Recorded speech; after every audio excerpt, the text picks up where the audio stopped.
Dear Mother, welcome to Sanamama, a space to honour the unspoken truths of mothering, where birth and death, joy and heartbreak intertwine. Here we hold space for the stories we don't always share, beyond the polished ideals and into the raw and real, through the tender spaces of loss, life, and everything in between. For the mothers who carry their children in their arms, and for those who carry them in their hearts, Sanamama is a place to explore the infinite ways mothering shapes and reshapes us.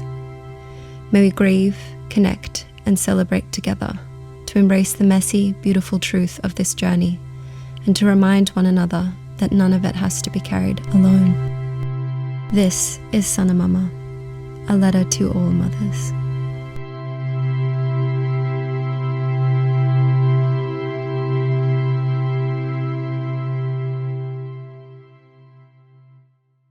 In this episode of Sanamama, I am going to be sharing my birth story for the first time. This feels really vulnerable to me because I'll also be sharing the passing of my son, Dash. I'll be discussing themes of death and autopsy, and if any of these may trigger you, then I would definitely recommend to park this episode for a later time. On August 16th, 2024, I gave birth to my first child, Dash Westhorn. He passed away 7 hours after birth, and it's only 5.5 months ago. 3 months after birthing and losing my son, we were traveling and I kept having this boiling sensation inside me that I needed to connect with other women and share these stories. And Sanamama was born.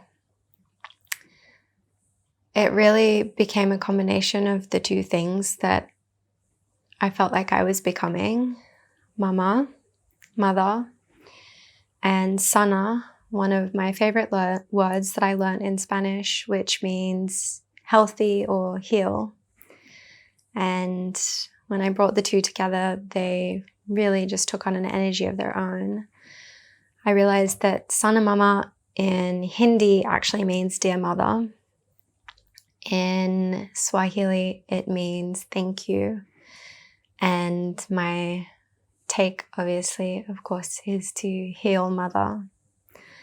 Yeah, I guess the best place, the only place to start really is in sharing my story, one that feels very vulnerable and quite nervous to be doing so.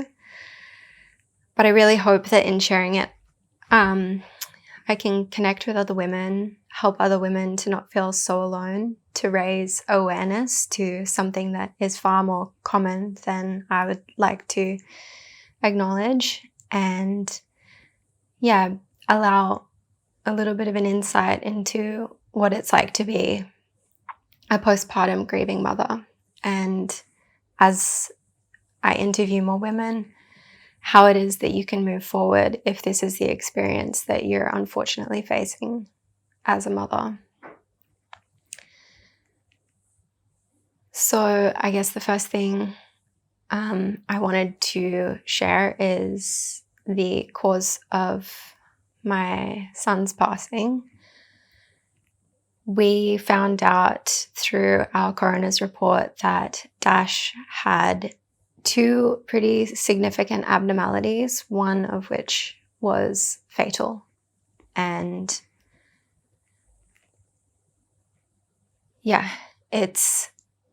it's really tricky to come to terms with that, even though, as you'll find out in me telling my story, it is obviously never the news that you want to receive, but allowed us to have some closure as to why he passed so suddenly.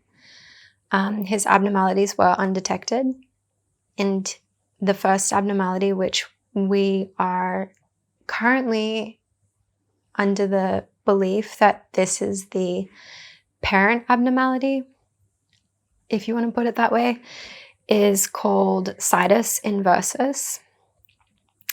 It basically means that all of his organs were on the opposite side of his body. So his heart should have been on the left, but it was on the right. You know, all of his organs were on the wrong side. His appendix was on the left.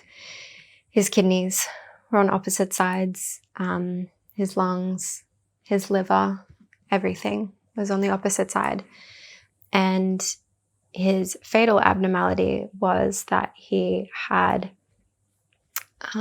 dextrocardia, and his heart was not only on the wrong side, but it was backwards, and none of the chambers of his heart formed. So he just had one big open heart, and none of the arteries or ventricles or aorta pretty much attached properly either. So it meant that none of his heart functions were able to take place properly, and that was a fatal abnormality in his case. Yeah, we only found that out 3.5 months into our loss, which some parents never find out. A lot of the cases are unknown. There's no really much cause for their death. A lot of parents don't have an answer for why their babies have left them. And so for us, we have been able to find a modicum of closure there in understanding what happened to Dash and why he isn't with us anymore. I wanted to tell the story of our conception journey and our pregnancy journey, and then my birth story and everything after. So my partner and I, Tom, we didn't actually have any trouble conceiving, and if anything, we conceived about a year early, completely by surprise.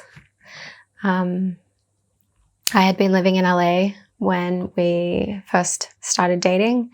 We have known each other for a very long time and had reconnected earlier in the year.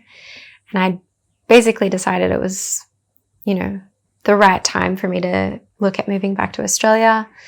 And we'd reconnected. So everything was already a plan in motion. I just needed to action it. And yeah, the weekend that we moved back to Australia was when I conceived. It was really a surprise. We found out about 5 weeks later, when I started to feel very sick and my period didn't come, that I was pregnant. I had peed on the stick, did the whole thing. I was like, oh my gosh, okay, this is happening. And we were really excited about it. We talked about having kids and we were over the moon. It was just, as I said, like a year ahead of our timeline. So pregnancy was pretty challenging in the first trimester for me. I was definitely morning sick and bedridden, but I never threw up. So I felt pretty lucky in that regard. When the morning sickness hit me, it was mostly just nausea. I felt really fatigued. I was laying in bed a lot. Didn't really feel like eating anything. Prenatal I was taking made me feel pretty sick. And to be honest, I didn't really eat very much other than like saltine crackers and Vegemite on toast and a little bit of applesauce here and there. And then I started getting into the understanding of what we need to do for our blood sugar, how that can help us when we're feeling sick. So I was eating Greek yogurt and blueberries and all of those wonderful things. I feel really lucky that pretty much my whole pregnancy I felt quite amazing. I was just tired a lot. I did have a lot of aches and pains and things around my hips and in my inner thighs and my groin area as well. That was pretty intense. My tailbone pain was crazy for whatever reason, but for the most part, everything was pretty normal and pleasant and enjoyable. And I actually really loved being pregnant, even when it was challenging to sleep and all the things that we go through when we're expecting a baby. We did go and see a doctor early in our pregnancy, and we got several different blood tests done. We did actually do the NIPT test, which is the non-invasive prenatal test.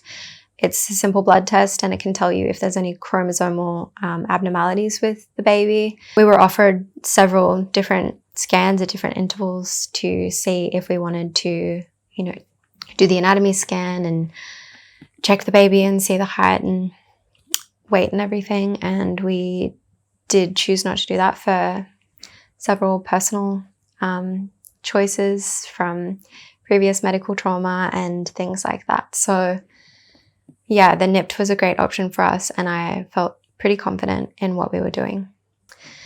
My partner and I had several conversations about the way that we wanted to birth, and we did choose to do a free birth. So Dash was a freeborn baby. He was born here in this home, in this living room. And that wasn't a decision that we took lightly. We knew that there was a lot of responsibility in free birthing. We knew that that was something that if we chose to do that would mean that, we were taking on a lot of the care and responsibility of what that birth would look like. So my pregnancy primarily was researching pretty much everything that I could about birth and what that would look like and how we could actually manage that.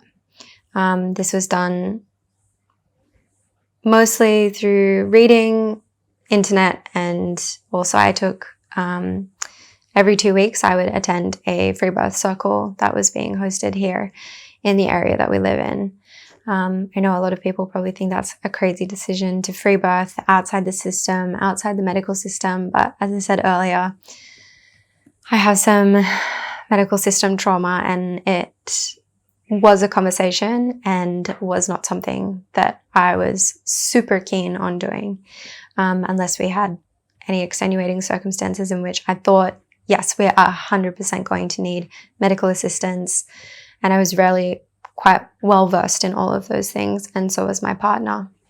We knew we didn't want to birth in a hospital, so that took that off the table for us, even though, yes, it would have been free. We live in Australia. The healthcare system here does cover medicalized, hospitalized births.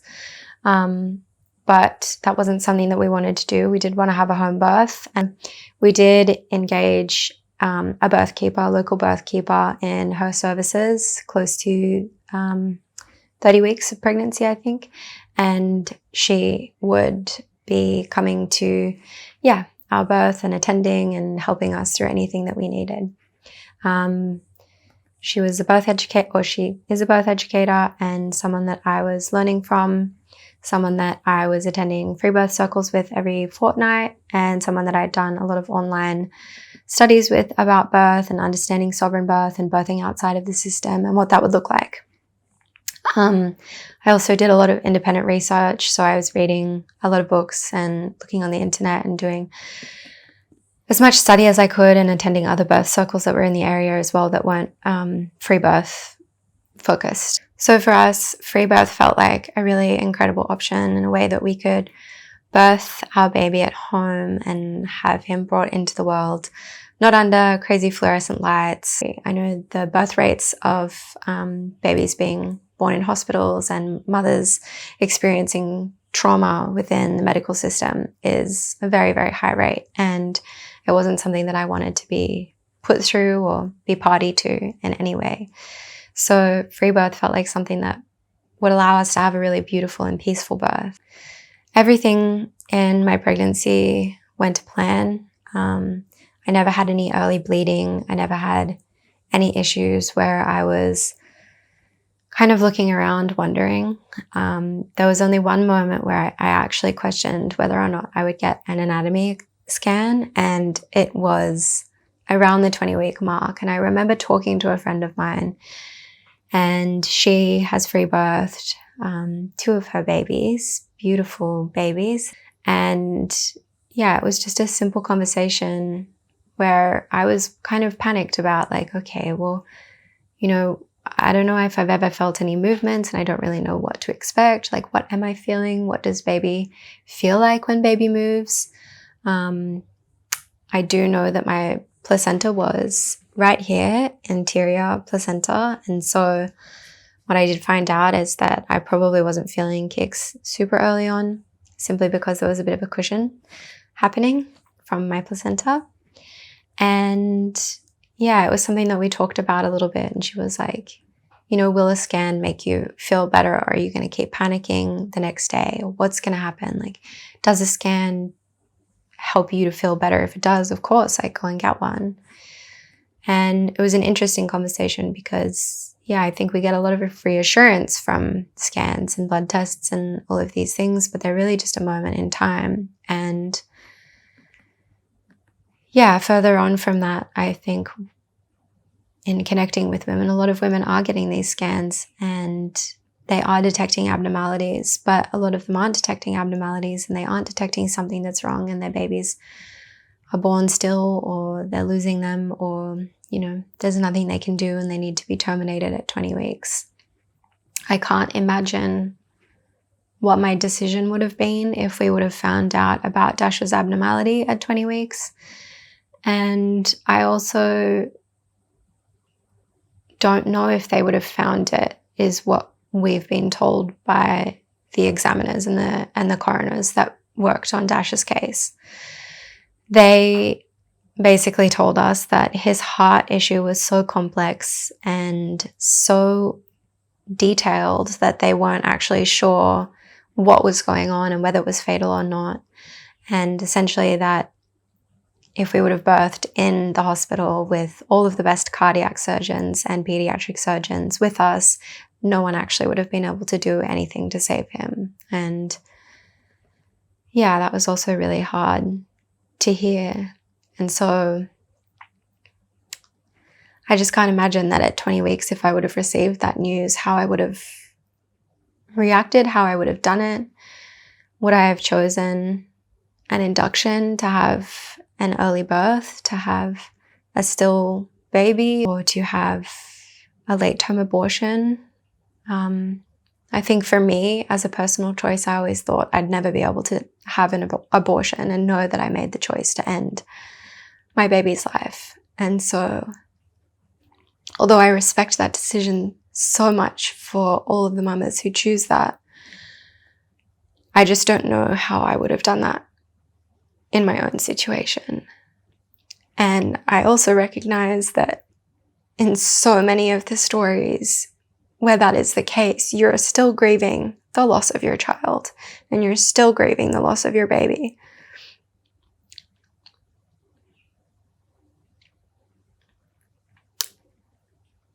In some small way, Dash obviously got to have the best chance at getting to spend some time with us and to be in our arms and to be loved by us and held by us. And the coroners and my GP have all said that they are just so surprised also that he made it full term, because he was born at 41 weeks and he was a full-term baby. Everything about him was perfect except for the way that his organs were set up. And they basically all just said that it was a miracle that he made it full-term and that it was a testament to how healthy I was that he was here with us and was birthed and lived for 7 hours. And those things are also a comfort to me, that I really gave him as much of a chance as I could. And unfortunately, that was just nothing that we could have done for him, which is really heartbreaking.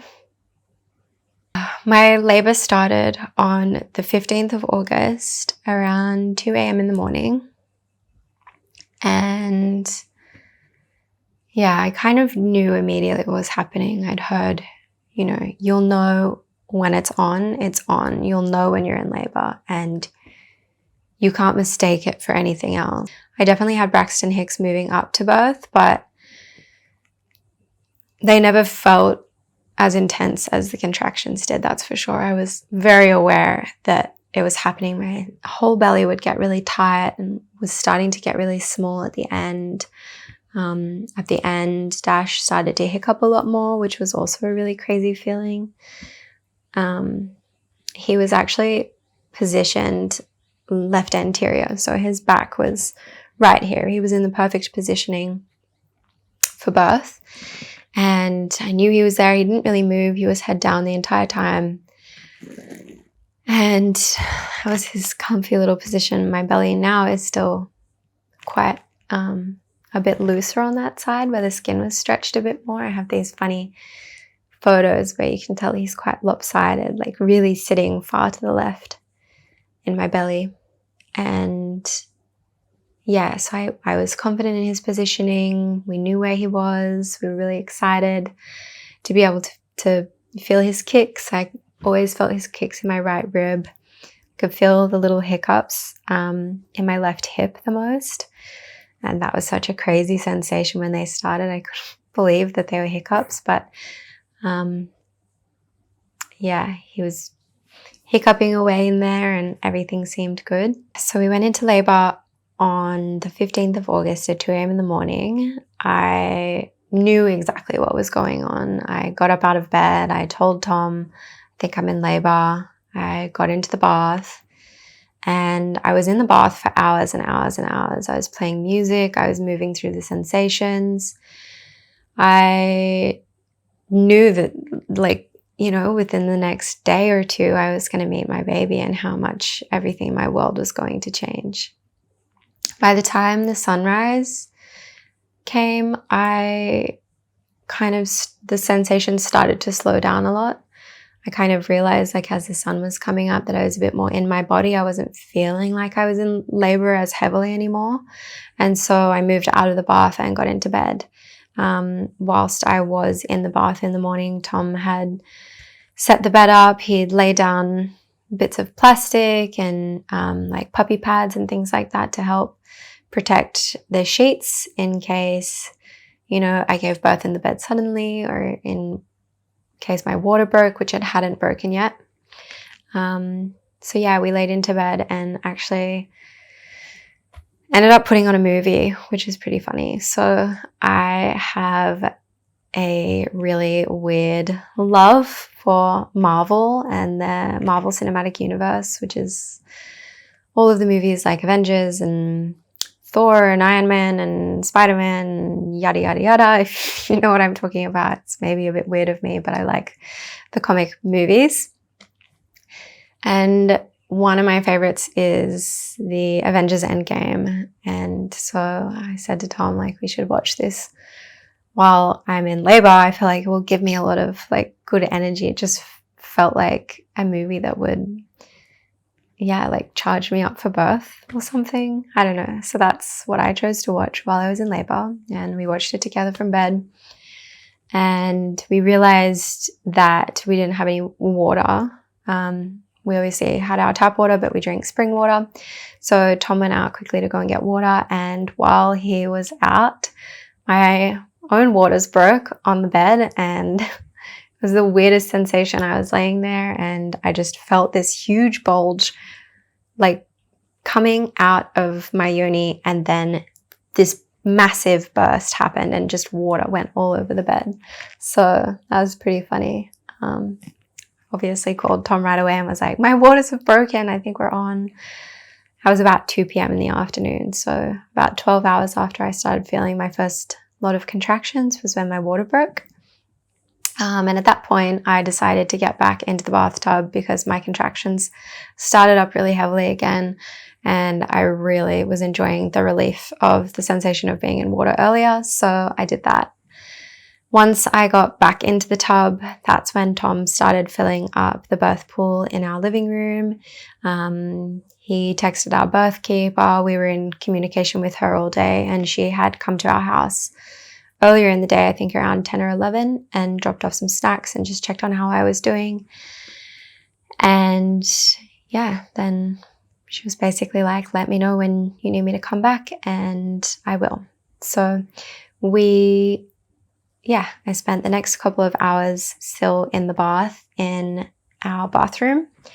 And at about 5 p.m., I started to feel really intense. And I was like, okay, this is it. I need to move to the birth pool now. I think I need a little bit more support. I'd been in the porcelain tub for hours and hours, and I just really need that cushy, like, softness underneath me. And I knew that I needed to be in water. It felt so jarring being outside of the water. And although we knew that the baby was anterior, it really felt like the baby might have been posterior because of how intense the pain was in my back. I had a lot of lower back pain, and typically a lot of women present with lower back pain when they have posterior baby, but he was still anterior. And yeah, that was the craziest pain, and it did not subside all night long. So once I'd gotten into the birth pool, I was basically in the birth pool until he was born. So the whole rest of the night I was in the birth pool, and we were locked and loaded. We had candles, we had music, we had all the electrolyte drinks and labor aid and snacks and straws and ice chips and all the things that you could imagine. We'd prepped them, we'd prepped everything. We were ready, we were set up.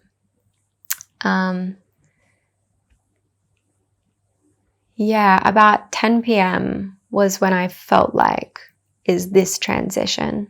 I think it was the first moment when I said, I don't think I can do this all night, or I can't do this, like I can't keep doing this or something. I just knew how intense it was. And at that moment, Tom was like, oh, okay, she's told me. Usually when women say this, it's like baby's coming really soon. But he didn't come for a little while. He still wasn't coming. Around probably in between 10 and 12, at some point we had a conversation about when we would call our birth keeper and when we would invite her into the space. She was being updated constantly about labor. She knew that she was on call to be there for us. That's what we'd hired her for. And we basically had a brief conversation about it. Do we want to call her? When do we want to call her? And there was a moment for both of us where we were kind of erring on the side of like, do we not call her because we feel like we've got this and we don't feel like we need her there? And very quickly we're like, no, that's stupid. Like if something goes wrong, we need a person here, and we need someone that knows more about birth than us and that can help us in an emergency. And so we made the decision and we asked her to come to the birth space, and she arrived at about 12:30 a.m. in the morning. When she arrived, she was really quiet. She came in, didn't say a lot. I think she stayed with me for a little while Tom went to the restroom, but for the most part, she was there, she was present, but she was a silent participant in the room. She wasn't intervening in any way, which was kind of what we had wanted for the birth. And at about, I would say at about 1 was when I really started to feel the baby's head really, really entering the birth canal. And that feeling was so intense. And for a good, probably 3.5, 4 hours, the baby was stretching my birth canal open. And so if you've ever experienced that, you know how intense it is. You get this huge contraction, this huge rush, this huge surge, and you feel the baby coming down. And then suddenly the contraction ends and the baby goes back. And then it happens again, and then it goes back, and then it happens again. And you're almost playing this like tug of war with the baby as the baby's slowly descending and slowly making space to be born. And I knew what was happening. I've had friends explain this to me before. I've had many people reference this in books and see it online in courses that I'd been taking.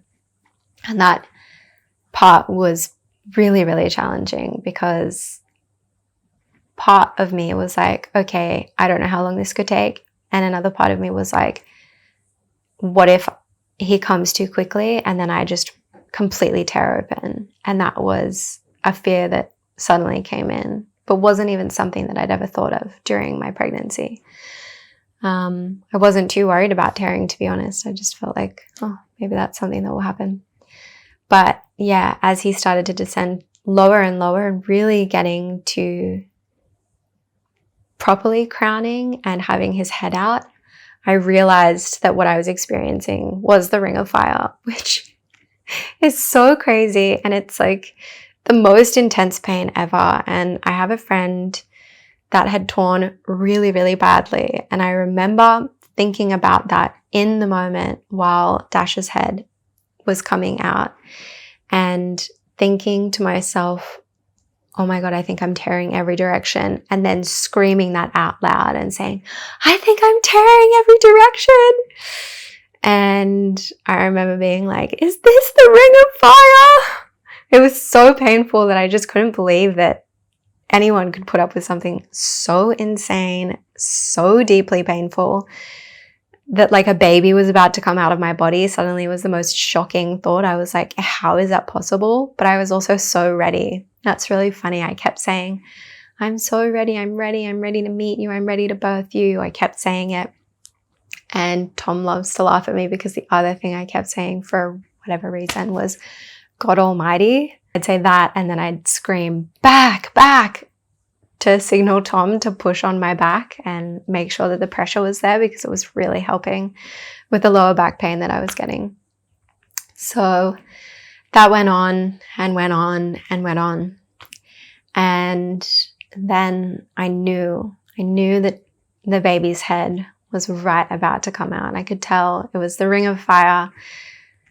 That was brutal, but I knew that in one more surge, his head, or the baby's head, would pop out and then it would just be a matter of delivering the body. So I'm still in the water at this point. Mind you, I hadn't actually peed yet. That was really intense on my bladder. I knew that I had to pee. I'd been drinking so much labor aid.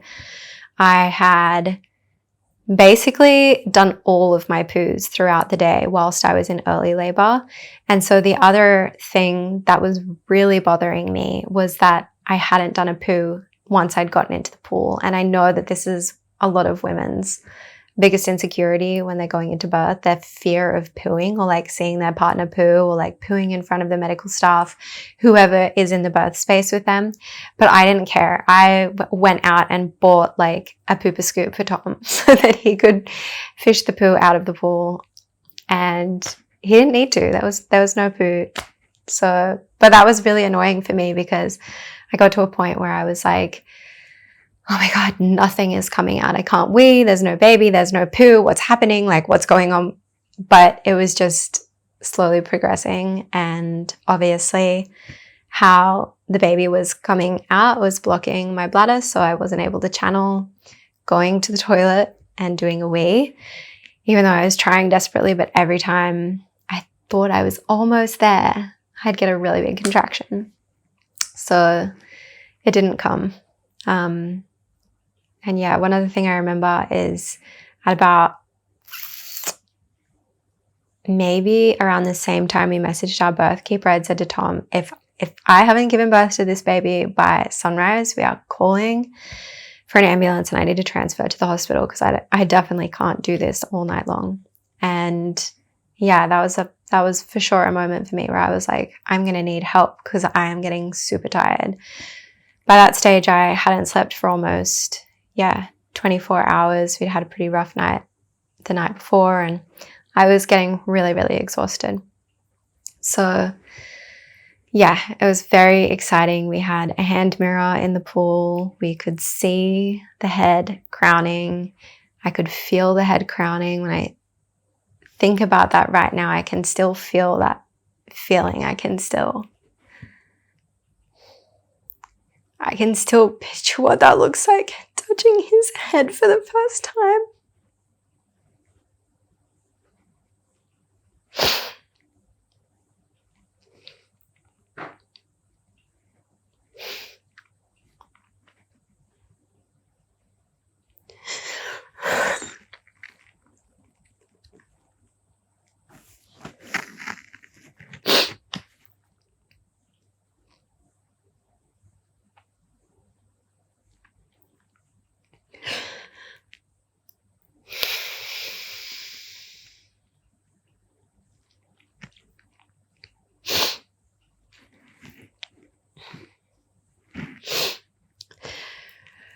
Right after Dash's head was born, well, right after I birthed Dash's head, I knew the next a contraction would likely birth his body, the rest, or the baby's body.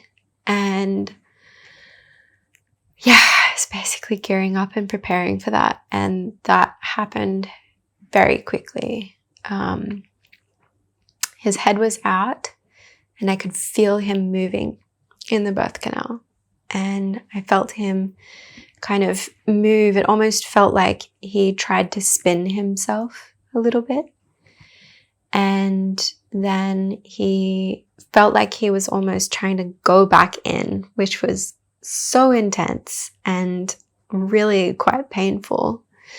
They call it turtling. So he turtled for a moment, and then my next contraction came, and he came out in that contraction. His shoulders came out, and I actually grabbed his shoulders under the water, and then his legs and body, his body and his legs came out, and I pulled him up. And I turned around because I was on my knees. I turned around to lean back into the pool edge. And I was audibly describing everything that was going on. And I just looked down into the water as I was pulling him up. And his eyes were open and he was moving and he was looking at me. And I couldn't believe that I had just given birth for the first time. I had just given birth without complication.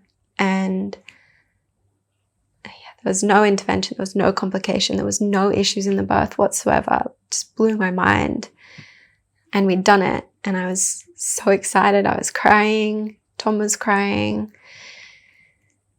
It was easily one of the best moments of my life and most overwhelming moments of my life too. And I just pulled him up to my chest, and I knew this would be the start of the rest of our lives, that we would have this baby with us. Our birth keeper was filming the birth the entire time. It was pretty low light because we only had candles on. And she filmed the birth, and then she put the phone down and she ran over and she started rubbing the baby's back. And at that point I don't think that we had discovered yet that it was a boy. She just came over and started helping rub his back right away. And she said, "I'm so sorry. I don't mean to touch him." But she was rubbing his back a lot. And I was like, "Is he okay? Is he okay?" And she was like, yeah, he's okay. He just needs a little bit of support. He let out a couple of coughs after he was born and like a little bit of a cry, but not a full cry. And I looked down and was like, okay, like what do we have? Like, do we have a boy? Do we have a girl? Our entire pregnancy, everyone thought I was having a girl, except for maybe 2 people who thought we were having a boy. And so it was a huge surprise, and such a beautiful surprise when we looked down and realized that we had a boy. And yeah, it was so exciting. It's like the whole rest of my life just kind of flashed before my eyes. Oh my gosh, we're going to have the most exciting road trips. We're going to go surfing. We're going to teach the baby to surf. Tom loves surfing. He's got a beautiful son, and we've got a beautiful son. And we had already decided on baby names, whether we had a boy or a girl. We knew. And so immediately I don't know if I even said it's a boy. I think I just said it's Dash. And that was immediate for us. We knew, like, this is Dash. This is Dashra. And so I said that, and I was like, oh my God, it's Dash. It's little Dash. And yeah, we stayed in the pool for about 20 or 30 minutes. And then there was, a bit of blood in the pool. We got out. We were wrapping him in towels while he was in the water. And we got out, and I ended up laying here on this couch for probably an hour or so. My placenta hadn't been born yet. Obviously, the placenta needed a little bit more time to come, and it was doing so. So we laid on the couch for a little while. I ate a banana, pretty simple, really easy. Our birth keeper rubbed some sesame oil on my feet to keep me warm. And yeah, Dash was wrapped in towels and laying next to me. Right before we got out of the pool, I had been feeling his belly and holding his belly, and I noticed this really sharp, pokey section on his ribs. And I thought it was really strange because obviously no one has a really sharp, pokey bit on their ribs. It was on the right side, and so it was immediately worrying me, where I was like, something's not right. This isn't normal. This is definitely something that's not normal.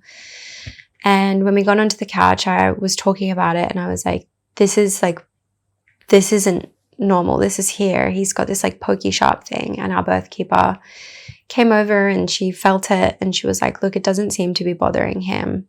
He seems to be okay. He's not in pain by it. But, you know, I would say to go and get it checked out, but I wouldn't say that's something to rush and do. So we got that little bit of reassurance, and we were like, okay, we'll get it checked out. Let's just like birth the placenta. Let's be present for a moment, and we can go and get this checked out later. So we laid there for a little while. I had some food. I had something to eat. I was trying to get Dash to latch, but he wasn't latching. And we spoke about that with our birth keeper, and she was like, look, that can be pretty normal. He's probably just needing some time to adjust. And, you know, some babies do take a little bit longer to latch, and that can be normal. So I was like, okay, like the reassurance, all right, that's all good. I really, really felt this heavy pressure start to bear down in my womb. And I knew it was probably my placenta coming. I hadn't done a wee yet in a very long time. And so I knew I was busting to go to the toilet. I knew that my placenta was probably pushing down on my bladder and wanting to come out of my birth canal and my uterus. So hobbled into the bathroom.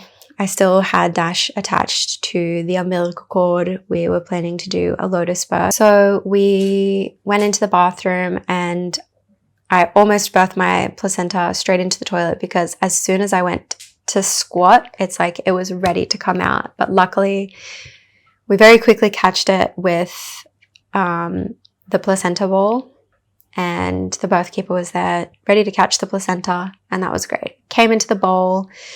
It was beautiful. It was big. It was red. It was perfect. And Dash's umbilical cord was super, super, super long. So after I gave birth to him, I was able to like really bring him up to my chest. I know a lot of mamas are only able to bring baby kind of up to here, which can be a little bit tricky if you're trying to latch baby or nurse, but we didn't have that issue. His umbilical cord was super long. I wish I would have measured it, but we did not measure it, so I'm not sure exactly how long it was. I had checked earlier on the couch whether or not I thought I had any tearing, but I didn't. I couldn't feel any. Tom did have a look. It didn't look like there was any tearing there, but yeah, once I went to the toilet, I knew for sure, because once I weed, it wasn't spicy. It didn't feel too uncomfortable. It was a little bit uncomfortable to wee after giving birth for sure, but yeah, there was no spicy, stinging sensation in the same way that I hear you experience when you do have a tear or an episiotomy. So yeah, that was pretty lucky. I was really grateful that I didn't tear, and that Dash took his sweet time to come out by stretching me slowly. And so we had the peri bottle. I washed off. We cleaned my yoni a little bit because there was a little bit of blood. And then we hopped into bed, and that was the start of what was supposed to be, you know, the rest of the day. We spent all day in bed with baby. Dash is going to start latching. We'll probably get some time to sleep. And yeah, pretty much as soon as we got into bed, I was holding Dash and I had my hand around his little bum. And I was like, oh, what is that? There's something in my fingers. And I looked down, and he'd done his first poo. So he'd done his meconium poo in my hand, and I could see it. I was in a bit of a weird position. So our birth keeper grabbed the wipes, and we cleaned my hand off and cleaned his little bum off. He did his first wee then as well. And that kind of, we weren't really prepared for that. So he peed on his belly, which is also pretty normal with a baby boy. And so we cleaned that off as well, and then we cuddled into bed. By that point, it was a lot brighter out. The sun was really out, and we had noticed that his coloring wasn't really improving. So, we were asking questions like, is this normal? His coloring's not looking too great. He's not pinking up. He's really purple. We kept using the word purple. And our birth keeper said, yeah, that can be really normal. Babies can take a long time to pink up. It's normal. Let's just keep him warm, keep him wrapped up, keep doing skin to skin. Like, I'm sure his color will come good.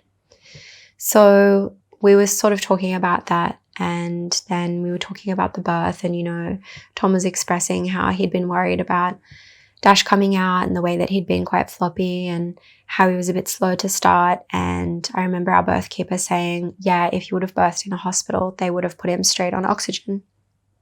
And I thought in that moment that was a really crazy thing to say, and it felt like a bit scary because my mind immediately went, did he need to be put on oxygen, or is that just something they do in hospitals that's like an unnecessary intervention? And I couldn't really understand and grapple with that. After she said that, we kind of like, all right. And I was watching his color. I was looking at his color thinking, I don't know, this looks really weird. It's really purple. I hope it's okay. And I actually remember at one point, and I don't think I've ever told her this, but I don't even think I've told Tom this. I remember looking through my phone really quickly to look at a photo of one of my best friends who had given birth earlier in the year of her baby right after birth, and what his color was like compared to Dash's. And they were very, very different. And I remember thinking that was really, really weird. But then our birth keeper kept telling us that everything was okay and that he was just taking time to land in his body. And she kept reassuring us that that was normal. And it was normal. Specifically, she kept saying it's normal for babies' hands and feet to be purple after birth, and that they will come to. It's just their circulation is coming good. And yeah, his coloring will probably improve. But if it doesn't, we can call someone. So we were sitting there and we were like, okay, we know that if this doesn't improve and we're getting worried, we're going to call someone. But right now we're being reassured that this is really normal and that this is okay. He still hadn't latched and his color still hadn't improved, and he was making pretty funny noises. I will say his breathing didn't sound normal, but I also didn't know what the levels of normal were for a newborn baby. I had done lots of coursework on it. But when it came down to it, I was like, I actually don't know what the normal sound is. And so our birth keeper was reassuring us, and she said that the sounds again were normal. And we were like, okay, that's good. She was like, sometimes babies make funny little noises when they're very first born, and it's nothing to be worried about. These are all things that we were raising. And yeah, again, we were just being reassured that everything was okay. So we really trusted that. We did get a number for a doctor later, but we had asked her about getting a doctor. We were pretty adamant we wanted to get someone to the house right away to have a look at him and get someone to see him, especially because of the pokey bone on his chest. That was something that we knew we needed to get looked at right away. And she said that she knew of a doctor that could come and see us, that did home visits, and we could try and get them to come that day. What we didn't realize was that she didn't have the number for the doctor, and she had to outsource that information and reach out to someone to get that number. That was at 7 a.m. I do remember that pretty clearly. And yeah, we didn't get given that number until 10 a.m. So our birth keeper received the number at 7. She left our house around 10 a.m., probably not more than 10-15 minutes. I realized that she'd never given us a number. She hadn't called the doctor herself or anything. And so I texted her right away and was like, can you please send us the number for the doctor? We just want to call and make sure and see if they can come out today. And we need to get Dash checked out. So she replied, she sent over the number of the doctor, and yeah, we kind of went from there. We started trying to call the doctor. Dash at this point, he was still wrapped up. He was moving, he hadn't latched, his color was still really purple, and we were starting to get increasingly more worried, especially because we weren't getting reassured anymore. We were kind of sitting there going, something doesn't feel right, something doesn't feel right, something hasn't felt right this entire time, and we need to get onto someone, and we need to get onto someone fast. I don't know why in that moment we didn't call an ambulance then, other than for the fact that someone had told us time and time again that everything was normal, and that, and I quote, he's just landing in his body, he's just taking time, keep him warm.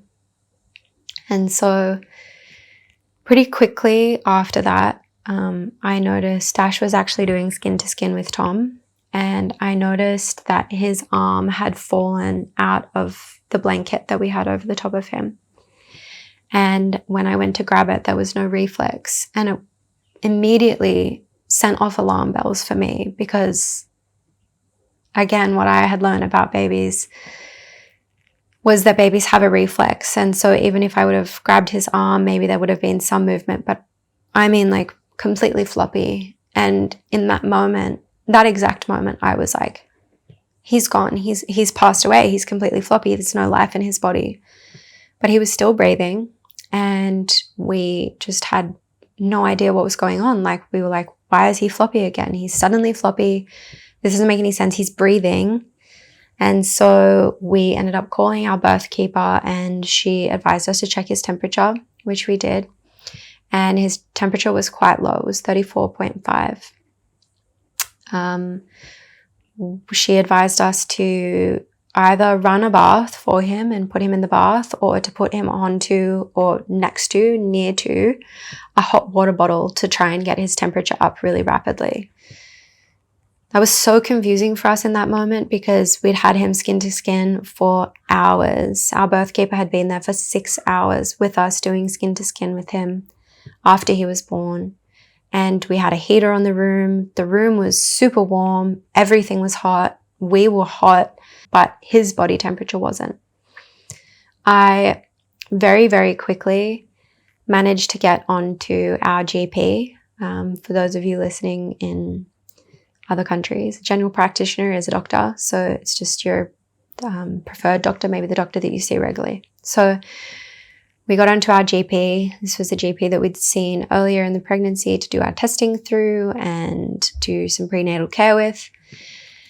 And yeah, immediately the first thing I said is, his temperature is 34.5. And the first thing she said was, call an ambulance.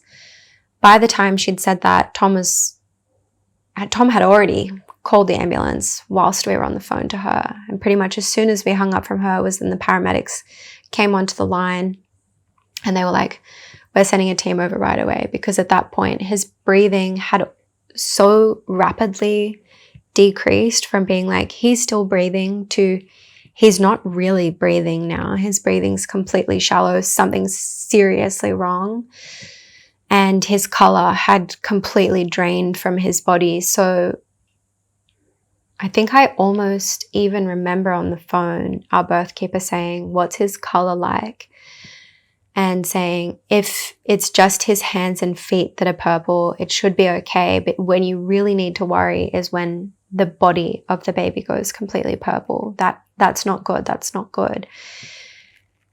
And in hindsight, I'm like, what? His body was purple the entire time. His face was purple the entire time. And I look back at photos of him after he was born in that 6-7 hour period. I'm like, he was purple the whole time. Like, I don't understand. So we sent a photo. We were communicating with her in text. We sent a photo as we were, calling the doctors, and all the color had been drained from his body. It was splotchy and white. And it's probably the only photo that Tom and I can't look at now. It's horrific to think that in that moment was the moment that he was taking his last breaths. And I know it's so hard to tell from a photo, but the reply that we got to that image was that his color looked like it was improving. yeah, I can't really understand that. It was just like reassurance again, you know. He was completely floppy. His breathing was shallow. His temperature was low, but his color was improving. Just doesn't make sense to me. I don't know if it ever will. The paramedics were on the phone with us and they could hear him. He was making noises. He was grunting. We know that is the term now, that the noises that he was making were grunts because he couldn't breathe properly. But they could hear him down the phone and they were telling us what to do. So Tom was counting me in, the paramedics were counting me in, and I was giving CPR to him and trying to resuscitate him and keep oxygen moving through his lungs and keep his heart beating.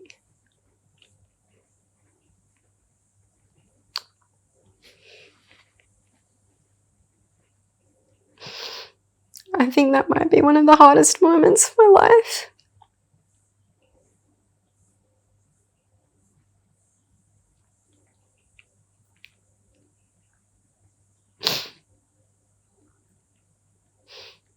I couldn't really understand what was going on. I just knew that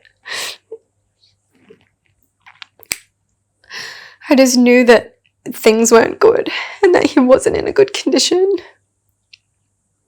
And I could see the life draining from his body and he wasn't breathing. And I was breathing for him. And I don't even remember the ambulances coming. I don't remember the sirens. I don't remember anything. I just remember that there was suddenly paramedics running up to the door and running into the room. And they laid him flat and they started administering CPR. They came in what felt like the thousands, and there was easily 6 or 7 people in our bedroom, and there was paramedics standing outside. Our bedroom has glass sliding doors, and there was paramedics standing on our lawn outside the doors. There was paramedics in the bedroom. There was police officers on the lawn. There was suddenly police officers in the hallway of our bedroom door. There was just like people everywhere. And I think in that moment, I was like completely dissociated. It's like, no, this can't be real. This can't be real. This is just a nightmare. This is a weird nightmare. And this isn't really happening. And this is all like a terrible dream. I'm going to wake up and I'm still going to be pregnant. And birth must be coming and I'm having this horrible dream. But the reality was that I had felt Dash leave his body moments before the paramedics came in. I felt his soul leave his body. I felt his little being disappear. And they tried everything. They were trying to resuscitate him for 45 minutes to an hour. And I just remember them keep saying something over and over again about the defibrillator pad that they had on his chest. And they kept moving their hands off of him after they were doing compressions, and they were pumping the oxygen into his mouth, and then they would move his hands and then they would say, non-shockable rhythm, non-shockable rhythm, non-shockable rhythm. And I've watched a million TV series and movies where you see moments where they shock someone with a defibrillator pad, and I couldn't believe I was watching this happen to my newborn baby.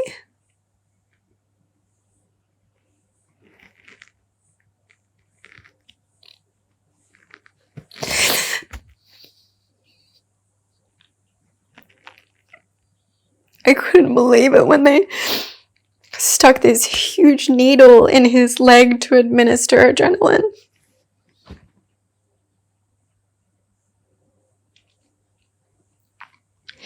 And I just remember Tom cheering for him to come through, to pull through. Come on, little buddy. Come on, Dash. You can do it.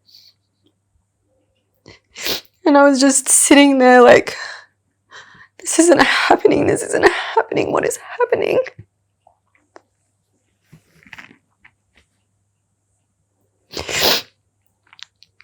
They told us that they needed to take him to the hospital to keep working on him. And they wouldn't let me go in the ambulance with him. I still didn't have any clothes on. He was still attached to his placenta. They cut it right before they took him out of the room and put him on the stretcher and took him in the ambulance. A paramedic came over to me pretty quickly and was like, we're going to take you guys to the hospital in a separate ambulance. I need to put a drip in your arm in case we need to administer any fluids or anything. I was like, yes, of course. Like, put it in. I remember getting wheeled out on the stretcher and thinking like, I'm completely fine. It was almost as if I'd completely shut off into this weird dreamlike state that I wanted to believe was the reality, instead of being present with the horrific things that were happening around me. And I remember our neighbors were standing on the lawn, beautiful friends of ours, and I'm pretty sure I like waved or gave a thumbs up to them as I went past them. Like, I was completely out of my mind. I was like, this isn't happening. I was in such shock. And they texted saying they were going to come to the hospital. And I said, yes, yeah, come to the hospital. Like, I'm all good. Obviously, we're just worried about Bubs. I remember getting wheeled into the ambulance and looking around and realizing where I was, feeling down to my empty belly, my empty arms, and looking at the paramedic who was asking me if I was diabetic or if I had gestational diabetes, and I was saying no, and she tested me anyway, and it was negative, and I was like, this is really happening. And I remember looking up and asking her if my baby would be okay. And that was the real moment where everything sunk in. I could tell by the look on her face. It was almost as if she was delivering me the news, but I didn't want to believe it because I couldn't see it with my own eyes. But she said, we did everything that we could to work on him. When he didn't show any results, that's why they're taking him in a separate ambulance to keep working on him. And it absolutely gave me a little bit of hope. We don't live very far from the hospital. Paramedics got there so quickly. It felt like they must have already been on the highway. They got there within at least 5 to 7 minutes. It was quick. And we were back at the hospital very quickly again. Only 10 minutes there if we were driving at normal speed. We got wheeled into the hospital. I just remember everyone staring at us as we were coming in. People coming up that were hospital staff that were obviously then there as our duty of care medical members. And we got wheeled into one of the rooms in the hospital, and Dash wasn't in it. And I asked them, where is my baby? Where is my baby? And they were like, we'll have someone in a moment to come and talk to you. And I was just like, I know what's coming. I know what you're going to tell me, and I really hope that it's different.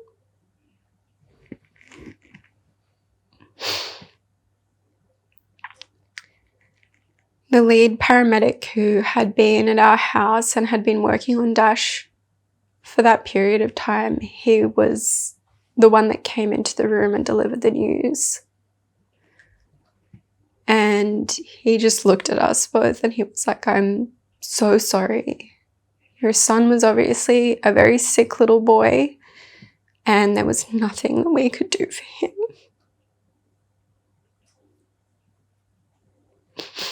And I just remember wailing and crying. And Tom kept saying, I'm so sorry, I'm so sorry.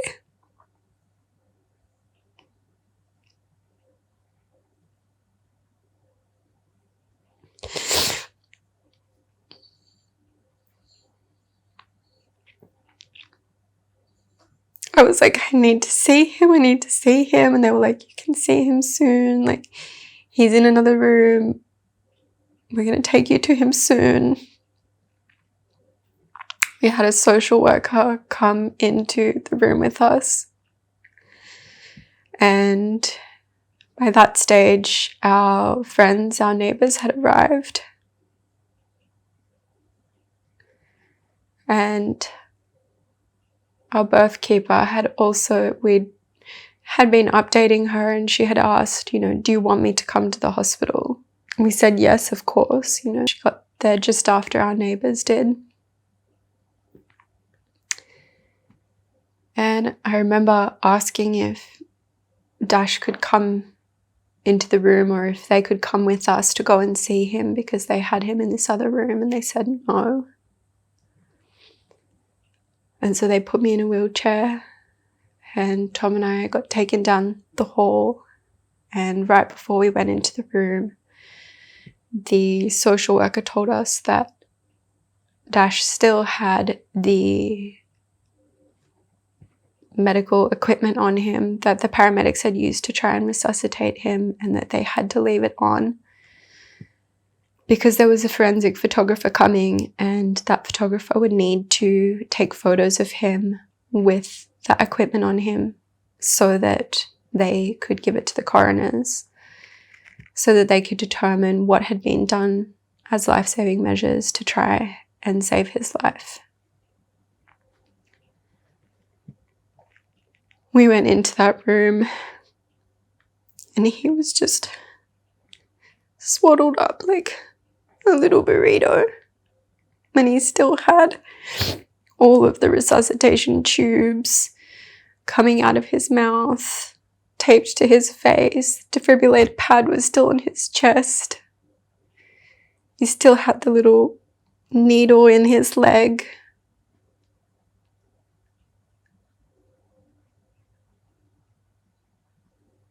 That was the last way that I saw him before he was taken to the coroners. They never took that off him. They didn't take it off him after they did the forensic photography.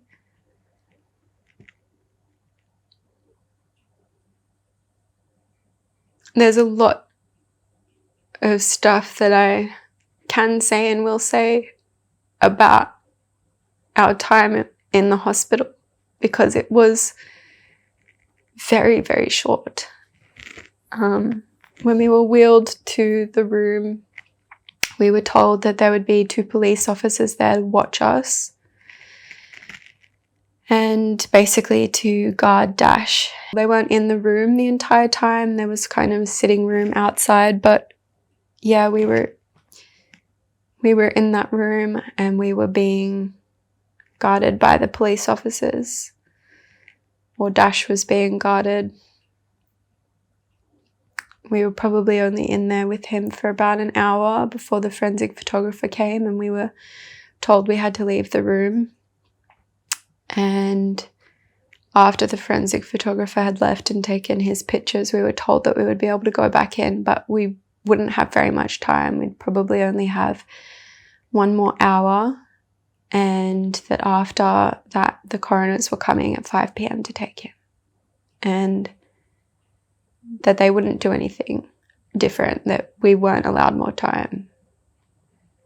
I didn't really know that I could have advocated for more time. We were at a pretty small hospital, and the hospital that he got taken to was a larger hospital, and that's where he was for the entire weekend. I birthed on a Friday, and he didn't get taken to the coroner's to do the coroner's autopsy until the Monday, so he spent the entire weekend alone, I imagine in a freezer.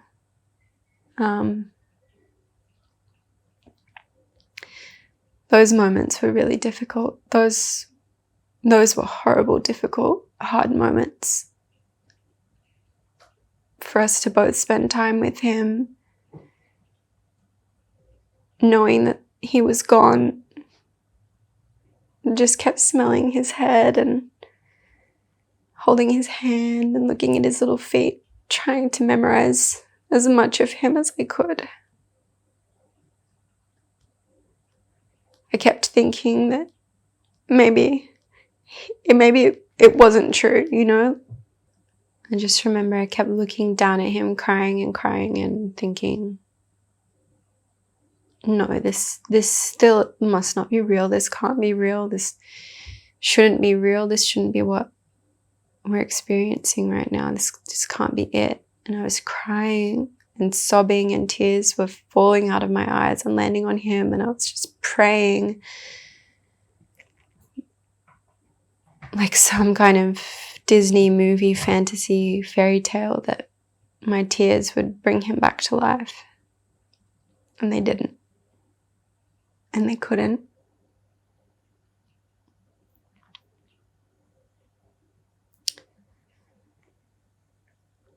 All I could do was just hold him and sing to him and kiss him. And it's funny, we didn't take that many photos after he was born. We'd had this really beautiful idea that we'd be very present, and we'd try and be as present as we could in those first initial hours of his life. And that we would wait a little bit. We wouldn't call our families straight away. We wouldn't start FaceTiming. We wanted to be present with him for those very first moments of his life. We were so excited, but we didn't want to be stormed out of the moment with him. And so we didn't really take any photos after he was born. We didn't take very many until we got to the hospital, and suddenly we took 1 million, and he was covered in all the medical equipment, and he was gone. He wasn't in his body anymore.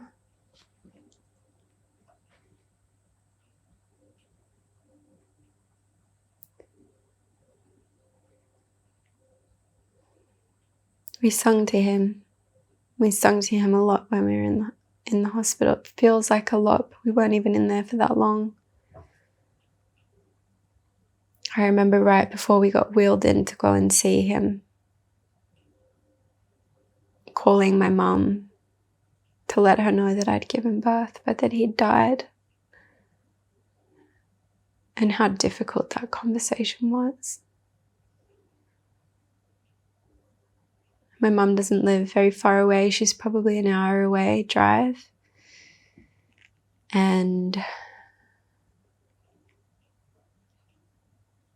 yeah, she came to the hospital, and after the forensic photos were taken, the three of us, me, Tom and my mum, all went in to go and see him again. She got to see him, and she got to hold him too.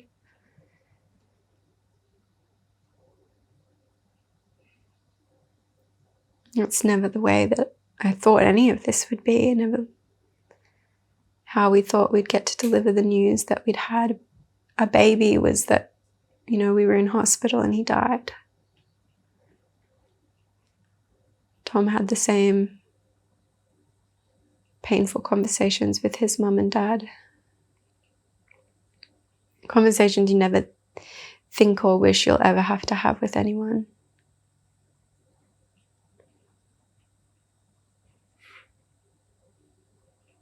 And yet we knew it was basically all that we were going to be able to share.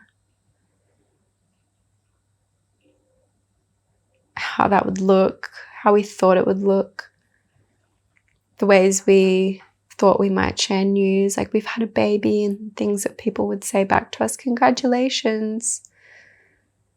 Suddenly, it's like my whole mind spiraled, knowing exactly what was coming for me, and that every single conversation that I was going to have was going to be one of pain and one of loss and one of this news that was too big for me to fully comprehend.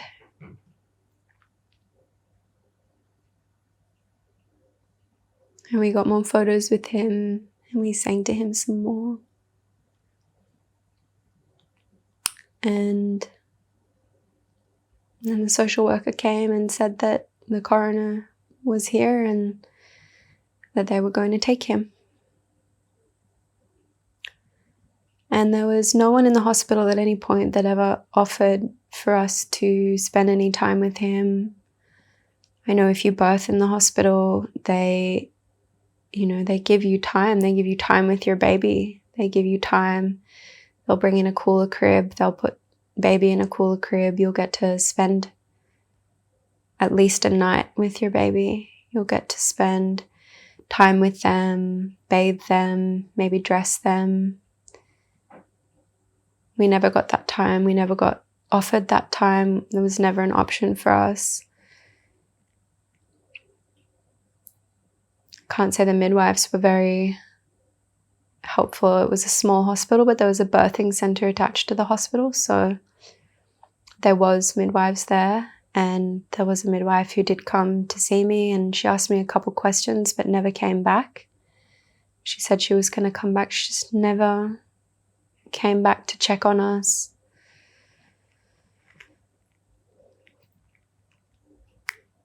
So basically we knew that was it.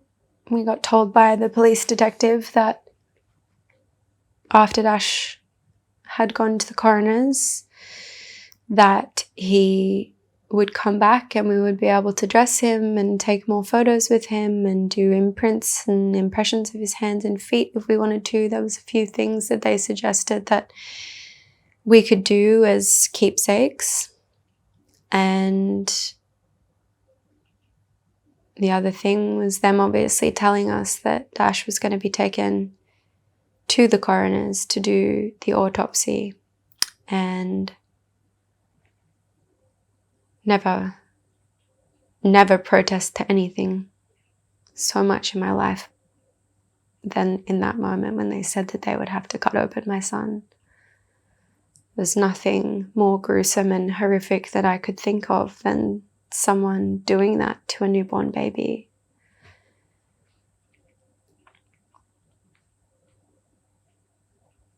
It's like, yeah, I'm really grateful for the closure of that result, but knowing that that happened to him and that we only spent 12 and a half, not even because of the hours that we were apart, but, we were only with him for those 12 and a half hours is one of my biggest regrets, that I didn't know more about how we could advocate for ourselves to be able to spend more time with him. And that I didn't know that we were and should have been allowed to have a night with him.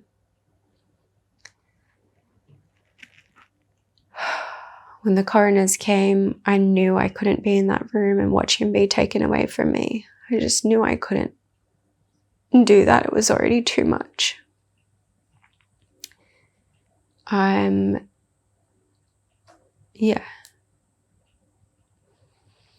was wheeled out. Tom and I left. We grabbed our bags and we went out the front of the hospital and waited. My mum waited with Dash while the coroners came in to take his body. And she came out and she drove us home. And we came home to a silent house and a beautifully clean house. A neighbour had come home early from the hospital earlier than us, and she had come in and changed our bed sheets and cleaned everything up for us and made sure there was no trace of any of the paramedics or police who had apparently made a big mess at the house. And then it just sunk in, the nightmare that was our life, that was Dash not being with us anymore, that was the horrific reality of us losing our baby the day he was born. And what the fuck did we do next? Like,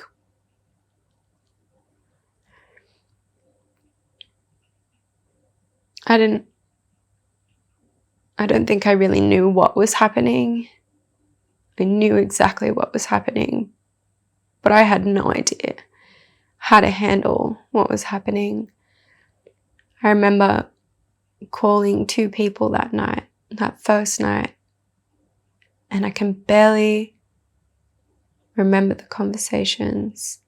Maybe I called more people earlier in the day, but I remember at midnight calling 2 people. I called our birth keeper and spoke to her on the phone for about an hour. And I called one of my best friends and spoke to her on the phone. And it was just the most painful conversations to have. That's what I do remember. I remember I kept asking, why did this happen? Why did this happen? I don't understand. He was perfect. I remember our birth keeper telling me he was perfect.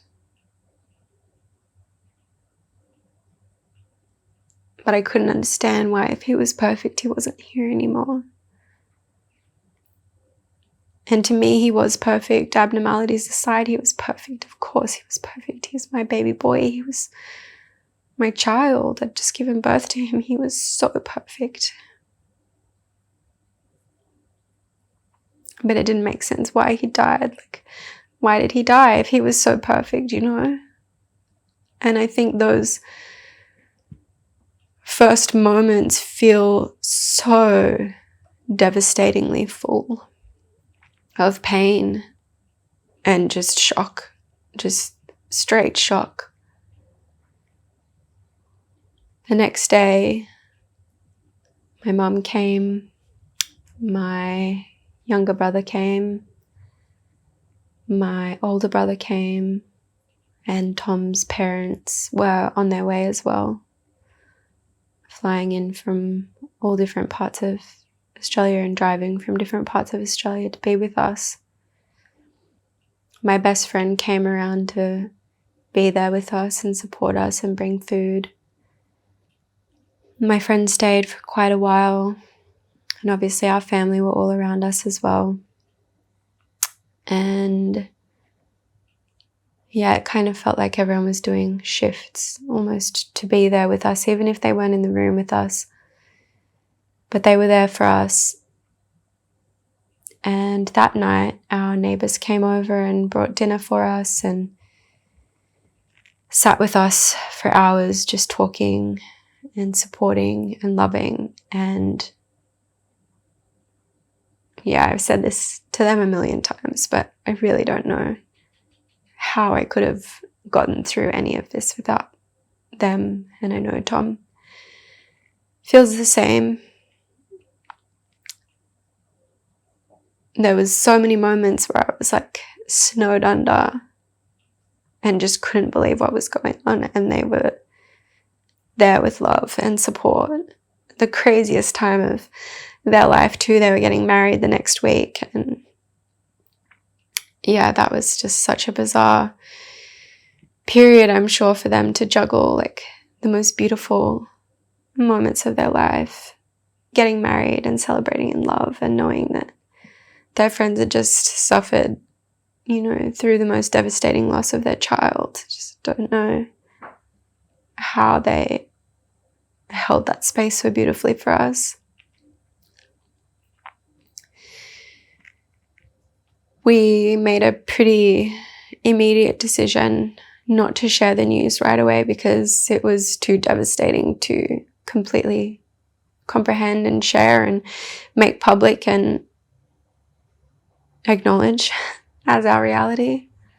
And so we really kept it as close to the chest as we possibly could. We didn't tell very many people in our circle unless they were close friends, people that had come to my baby blessing, people that had, been in our lives for a long time. But we were certain we didn't want to post about it on social media until we were feeling a little bit more ready to do so. But the night we realized that something had gone wrong was only 2 days after Dash had been born and passed away. And we sat in a really big space for months, basically until we found out about his full autopsy report, whether or not there had been negligence involved in his death or not. And if we hadn't have been reassured so many times through this short period of his life, whether or not we could have saved him. And that to me really feels like somewhat akin to torture. To sit and think that our son had died with no need, that we could have prevented his death if we would have called sooner, if our birth keeper hadn't have been there. Perhaps we would have called an ambulance right away. I know we would have called an ambulance, straight after recognized the pokey thing on his chest. And if we would have done that, if there would have been a different outcome, if we could have saved him. That was a narrative that kept moving through us, that was constant in conversation. Have we done the wrong thing? Has she done the wrong thing? Has something happened here where we could have changed this outcome? And we didn't know, we're going to have to wait. We're going to have to wait for this coroner's report.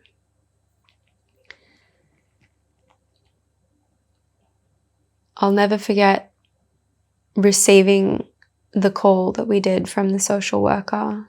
We had an amazing social worker at the forensic office in the coroner's division. She was incredible. She was so helpful with us. She was really gentle with us, delivering, very difficult subjects to us about how they do autopsies on babies and the different things that they need to do and what that looks like. And yeah, I'll never forget the call when everyone was in the room, me, Tom, my mum, my younger brother, Tom's mum, Tom's dad, and Tom's stepdad. And yeah, our social worker told us that they would have to do an autopsy review on Dash's brain as well. And that in order to do that, they would need to take his brain out of his skull and submerge it in a solution for 2 weeks. And that solution would basically harden the brain in order for them to be able to take a proper autopsy sample. And you can just imagine how horrible it is. And I feel almost desensitized to this now in some way, where I'm like, of course you did. Of course you have to do that. Of course you have to take his brain out of his head. There's already all this other shit going on. Of course you have to do something more. So we knew that the autopsy would involve opening up his chest, but now it involved opening up his skull and his brain, which meant that we wouldn't ever be able to see the top of his head again. We'd never be able to see him without, clothes on or anything again, unless we were okay with looking at the incisions and the sutures. which we knew we wouldn't want to do. Yeah, that was the most difficult call. I think one of the most settling and like grounding parts of our experience was connecting with our death care and working with the funeral home and funeral service that we engaged with, which is an incredible holistic funeral service here in the Northern Rivers called Paperbark Death Care. And yeah, my first call, I spoke with a lovely woman named Betty, who told me that the owner, Haley, was away, but they would get back to me. And Haley and Betty came and sat in our living room and spoke to us about our beliefs on death and what had happened to Dash and our story of birth and conception and pregnancy and who we are as people and how we met. All these beautiful questions to tie together what would be said at his ceremony and how we could honor his short but beautiful life. We decided to go with the option for cremation.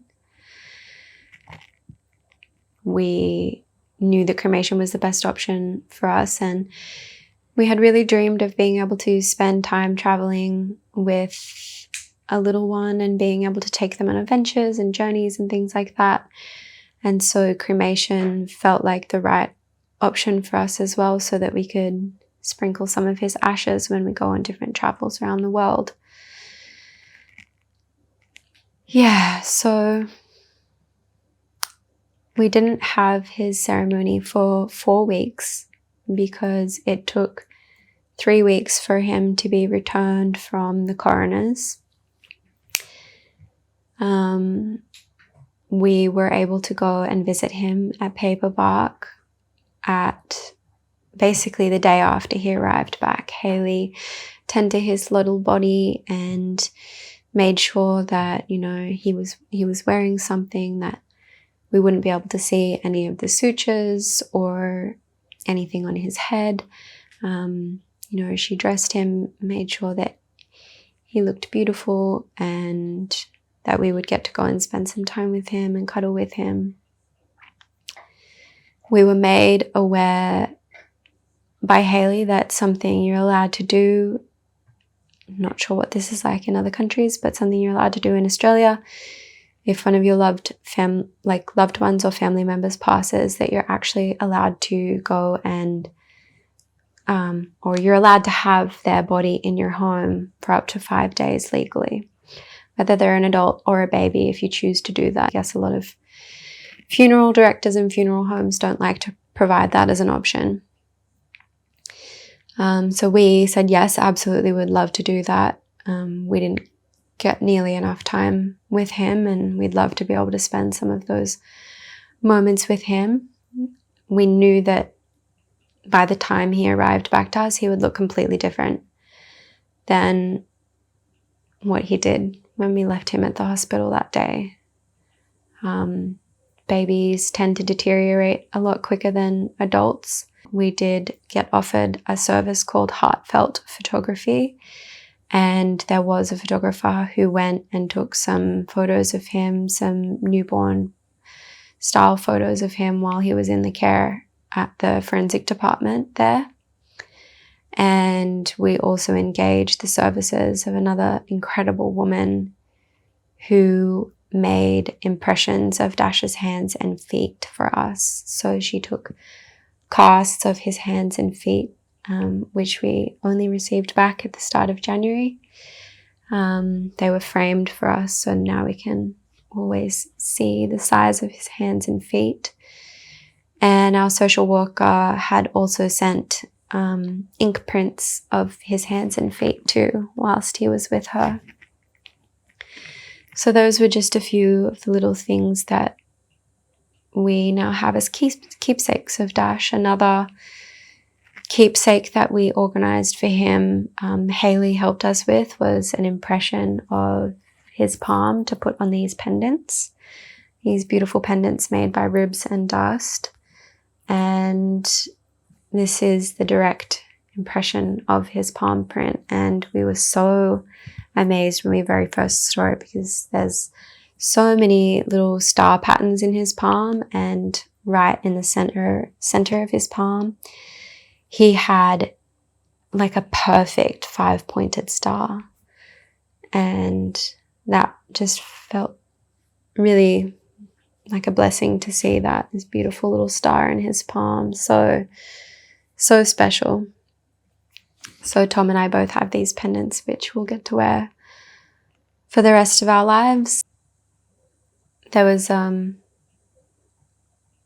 so many beautiful sunflowers blooming on one of our friends' properties nearby, and Haley, our death keeper, was incredible. She organized with our friend to get the sunflowers and bring them for Dash's ceremony. We lined a big circle in our garden of sunflowers to create the altar for him and to hold his ceremony. And it was really beautiful. It was just our family and Haley, and Dash was right in the middle.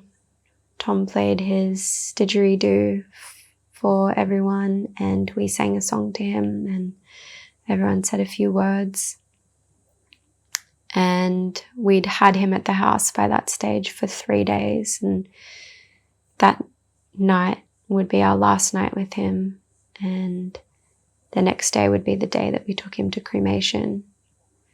So we knew that prior to that we would be able to go and see him at Paper Bark, and we would get to spend some time with him before we wrapped him in his shroud. Yeah, we spent as much time as we could with him while he was at Paper Bark. We went there twice. So on 2 different occasions we got to spend some time with him. And on the first occasion we did get to dress him, and we put him in a beanie that I had made for him, and a vest and some little socks and a little onesie.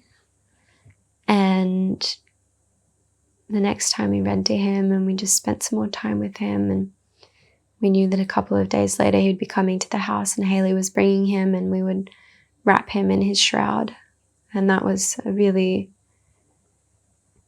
important moment, I think, for both of us to be part of that process, and to be able to see him and to hold him again and feel his weight again and know what that was on my chest was really, really, really important. And yeah, Haley suggested that perhaps it would be nice if we covered his body in white ochre, which is a type of clay here, native clay. And I have been processing and spinning wool, and so I had a lot of wool as well. And so Tom and I and Haley and Betty, we all sat here in the living room, and we covered his body with ochre, and we cushioned him with wool, and we wrapped him in the shroud. And Haley had also suggested if I'd like to make the shroud ties that I could do that, and so I did. I knit these 3 shroud ties for him to go around his body, and we wrapped him here in the house. We took a moment before we wrapped him to walk him around the room, to walk him around the house, to take him back to the bedroom, with his face exposed, and we brought him back, and that was the last time we saw his face uncovered. That had changed so much, but never in the ways that I would have expected. I would have expected him to start growing and filling out and becoming more plump, as he would have been, a 1-month-old, a 4-week-old baby. But he wasn't. He was still so tiny, and his face was pink, and his eyes had sunken in, and his nose was sunken in. It was really difficult to see, but it helped us to really grapple with the reality of him not being in his body anymore, and knowing that he wasn't that body anymore, and that I'd made that body, but that he wasn't living in it any longer. We then got to spend the next 4 days with him, and they were really difficult. And they were really beautiful too. We watched Finding Nemo one night, which I thought was sweet. We could feel his presence around. It felt really light. Remember Tom saying that he thought that Dash really liked watching the movie. He was like sitting in his little cooler basket in between us watching Finding Nemo.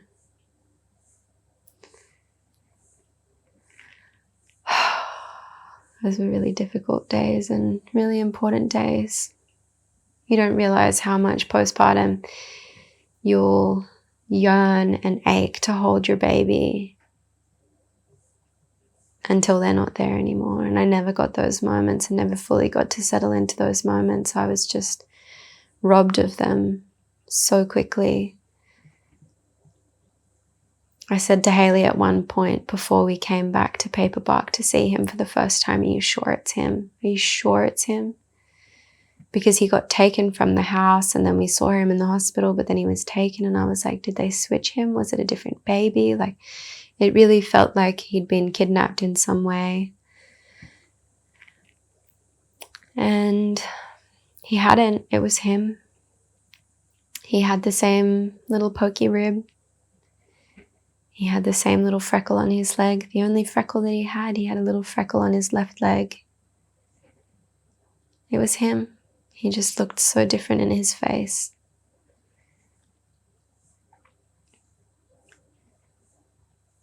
When we took him to be cremated, we took him to a beautiful crematorium in our area, and there was a little podium next to this like lake or river, and we placed him on the podium, and Haley and Betty helped us wrap him in paper bark.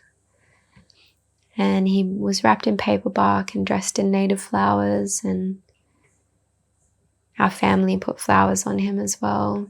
And we all got to say our final goodbyes, and then we walked him up the hill. And we placed him onto the cart at the crematorium, and we walked over to the viewing room and they placed him into the furnace.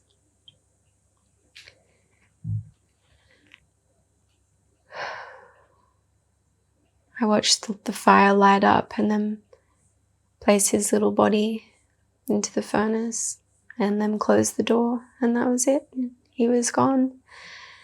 And there was something freeing about it. And there was part of me that felt grateful that he was being freed and that his body didn't have to endure anything more.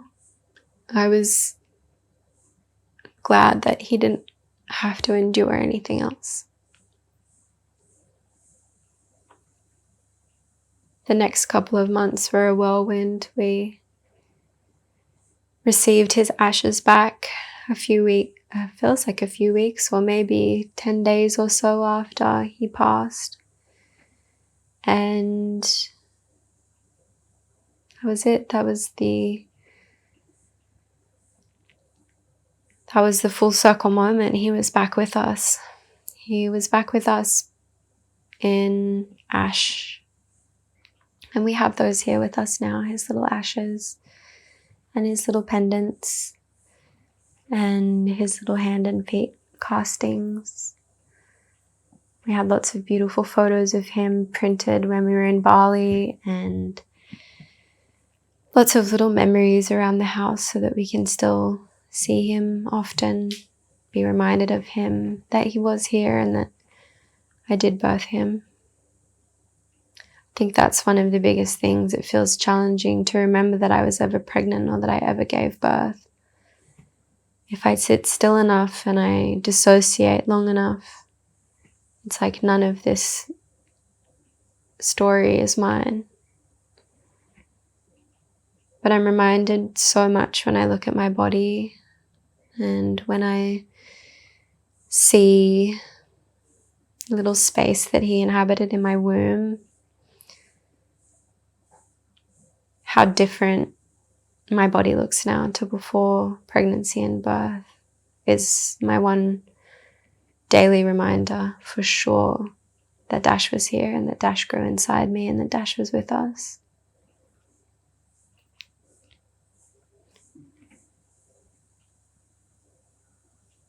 I feel like there's so much I could say. There's so many things and parts to tell of this story. And I'm going to interview a lot more women.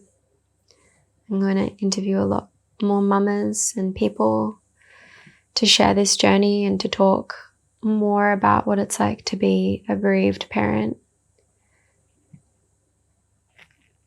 Because this story and this journey isn't easy, and it doesn't matter what your experience is, they're all nuanced. There are many stories of mothers losing babies in hospitals, losing babies to stillbirth, having to make the decision to terminate their baby at 21 weeks, 20 weeks after the anatomy scan, moving through recurrent miscarriages or recurrent stillbirths or twin deaths. There are so many stories. And there is not enough awareness around it, and there's not enough conversation about it. It's been taboo for so long, and I know how deeply alone I felt and how deeply helpful it's been for me to connect with other parents that have experienced child loss and have moved through these stories. And really what I want to be able to do is share those stories and help people not feel so alone if they're traversing the immediacy of postpartum and infant loss and how difficult this journey is. I don't want anyone to ever feel alone. So if you're out there and you'd like to share your story with me, please reach out. I'd love to speak with you. And if you're out there and you're experiencing this as well, I'm so sorry. And I hope that you'll start to find joy again, just like I am. Even if it's not consistent, the joy is coming back in little moments. And we don't have to do this alone. There is a community out there and there are people to support you. And I hope that you can lean on those people and know that your story isn't too big to share and it isn't too big to be held. Sending you all lots and lots of love, and I hope to speak with more of you soon.